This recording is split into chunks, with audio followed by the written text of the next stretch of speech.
This is Harry. Is it 5-0 or 6-0? 5-0. Yeah, I probably just said. This is Harry Judd for Boxing Social in partnership with Empire Fighter Store. We're here in Bijou Restaurant at. This is Harry Judd for Boxing Social in partnership with Empire Fighter Store. We're in Bijou in Sheffield. Like to be joined by Frak Ali at the GBM Sports Media Lunch. Frak, 5-0, mate. How do you feel? Yeah, I feel wicked, Harry, man. It's unbelievable to say I started off with Issy and to where he's took GBM Sports now, 5-0. I can't complain. Wicked. You're the first signing from GBM Sports. I mean, this company is already making waves, especially when in the home, the sort of small hall shows, doing really, really big numbers. How privileged are you to this company so far? I tell you what, Harry, you know something. You know when you say I'm the first fighter for GBM Sports, it makes me feel so proud of myself and so proud of Issy to say, look, we started off in the unknown, and to say Issy always had that vision. He's going to take GBM Sports to great heights, and obviously I put all my trust in Issy, and I kind of went in there blind and just took his word for it. And to say where he started off with the production of GBM Sports to where he's taken it now, all the promises he gave me, and he just gone beyond expectations for me, yeah. Because I had my debut there, and then my second pro fight, I had it out in Dubai on Amir Khan's Crypto Fight Night at the La Perla. And Issy got me on that show, and the opportunity he got me out there was just unbelievable. So yeah, Issy of GBM Sports, he's a man. Honestly, yeah, he's a man.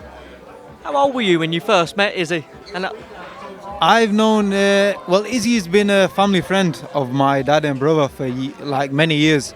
So I've known of Issy probably about 8-9-year-old. Plus Issy, when he was a bit slimmer and in shape, Issy did used to box at Woodseat Sandwicher Boxing Club with Brendan Warburton. And I started off boxing with Brendan Warburton as well. So I've known Issy when he was a bit slimmer as well. So yeah, I've known Issy a very, very long time, yeah. That's the most backhanded compliment I've ever heard. When he was a bit slimmer, he was a good... do you rate him as a boxer? He's a Honesty, you're very honest. Listen, Issy's a better talker than he is a boxer. That's why he's opened up this management company and putting fighters on good platforms, yeah. What are the conversations... Go on. Beat me up after this though, bro. Yo, leave me alone. Yeah, I'm sure he'll be watching this and he'll be raging with the things you just said there. But look, what have the conversations been with him? Because you are their first signing, you put a lot of investment into you. Yeah. What's the conversations been in terms of how he wants to take you and your career? You know, when I sat down with Issy in his office, I was honest with him. Honestly, I was honest because I went to his office when it was a coronavirus period. I wanted to turn pro when I was 24-year-old. Now I'm 28, so at 26 I actually signed the contract with him.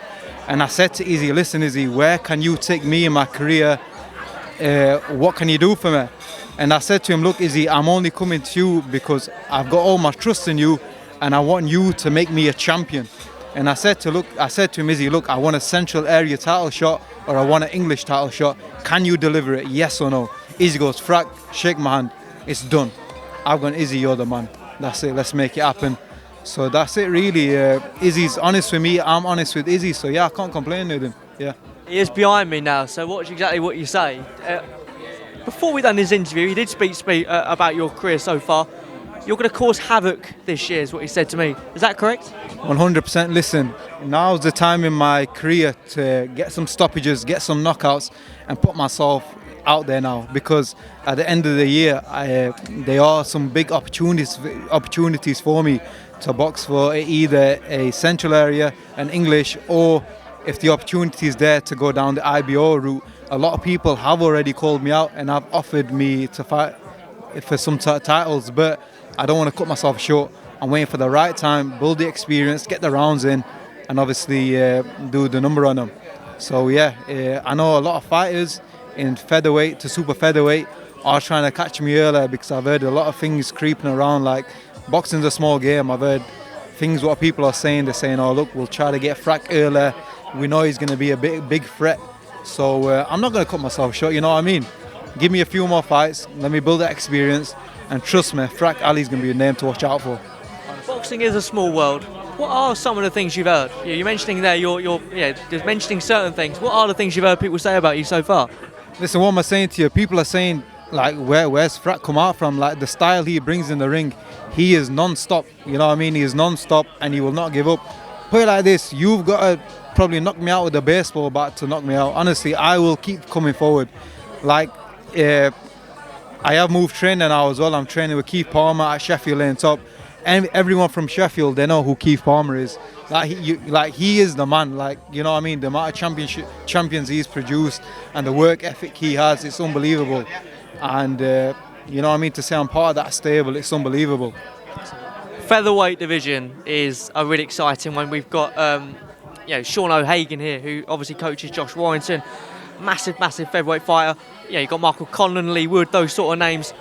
Who, when you get to that level, how fast or slow you take your career is obviously on your path, but who do you reckon will be in those top seats when you get there? Bro, put it like this. You're talking about the featherweight, super featherweight. Me, myself, I'm big for featherweight. Even for super featherweight, like my height, my size, my build, like I'm a big, like compared to them bigger names, I'm up there size-wise anyway. Now it's just about maturing mentally, physically, and gaining that ring experience and gaining that confidence inside the ring to be able to compete at that higher level. But that's obviously later down the line. I've got goals and targets to hit. I want to get that central area, get that English title, and then either go down the IBO route or go down the WBA international route, whichever route. But like I'm saying to you, I will cause shockwaves in the feather or super featherweight division. Definitely, yeah. And I'm telling you now, bro, I know Issy's got about 4 or 5 fighters signed with him. I was the first fighter to sign with him, and I will be the first one to bring a title back to him as well. Mark my words. What type of fight can we expect on February 10th? It all depends. I've got a new trainer now, so it depends on my opponent. Like my first 5 fights, I'll be completely honest with you. You box like journeyman type of fighters, you know what I mean? Just to build the rounds and get the experience in. You can't look good against them. Like you can't. Like they're there to do a job. You're there to pick up a win. You're there to learn what you've done in the gym and do it in the ring. I know my next fight, I said to Issy, give me a live opponent. I can show you text messages on my phone. I've gone, Issy, look, give me this opponent, give me that opponent. I've got 5, 6 names. I've gone, look, Issy, give me a fighter who's going to give me something. Like, I'm not here to, like, just have a padded record. I've gone, yo, Issy, test me. Because once I get tested, you are going to see the best of me. And I said, look, Issy, give me the opportunity. So now he's giving me a very good kid. Yeah, he's going to be there, game, come forward, fighting. And honestly, I don't think this kid's going to last 6 rounds. Honestly, I don't. Because this is the first 6 rounder I'm doing. A lot of people say, oh, look, Frak, are you ready for that step up? Is 6 rounds going to be too much? What do you think? I'm going to listen. Put me in 12 rounds. I'll do the rounds. The rounds aren't the issue. You just get me a live opponent. You're going to see the best Frak Ali. Simple as that. This is a huge city for boxing. Historic city for boxing. Got Johnny Nelson in the room now as one of the names that's here today. Who do you look up to? What boxers, past or present, that you look up to?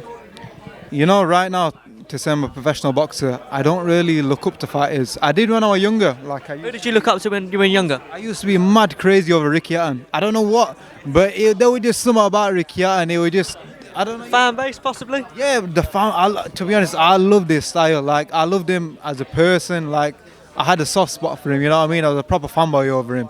But now, to say I'm a bit older and stuff, I don't really, I don't really look up to anyone. I just look at every fighter and look to see what they do good and what they do bad, and see how I can implement that in my style. But yeah, I respect every fighter, no matter what level they're at. But now it's just seeing what them good fighters do and how to implement it to my style now. Yeah. How would you describe your style?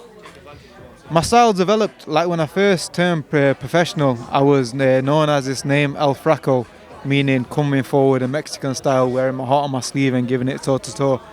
But now it's more about using my boxing ability, thinking about what I'm doing. So you are going to see a different me in coming 5 weeks, because I have got a live opponent. And that gym Frak, what I can produce in the gym, them exciting spars, them exciting wars. And I bring that now to the professional ring and really call the statement for this fight, because I want to make sure I put my name out there in 2023, yeah. Frak Ali, pleasure speaking to you. You're going to cause havoc this year. Let's look forward to February 10th, mate. 100%, brother. Yeah, I appreciate that, yeah.